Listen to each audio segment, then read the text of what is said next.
Unit-unit tempur dari kelompok selatan Rusia dilaporkan berhasil melumpuhkan aset penting milik Angkatan Bersenjata Ukraina dalam operasi terbaru mereka.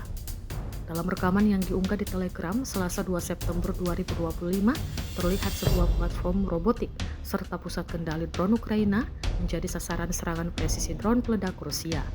Ledakan dahsyat juga terekam jelas. Serangan tersebut langsung menghancurkan kedua target strategis itu, yang disebut berperan penting dalam mendukung operasi drone Ukraina di garis depan.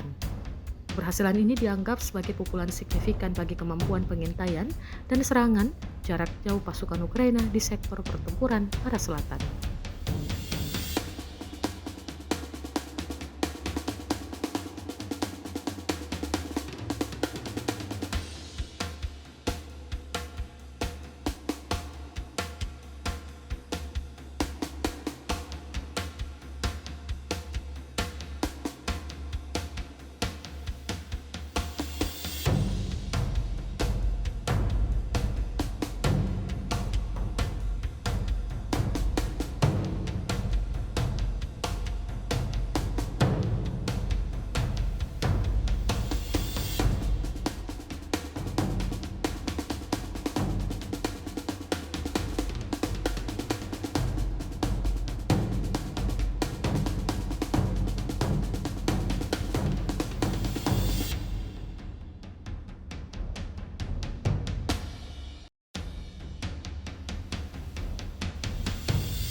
Download Tribun X sekarang, menghadirkan lokal menjadi Indonesia.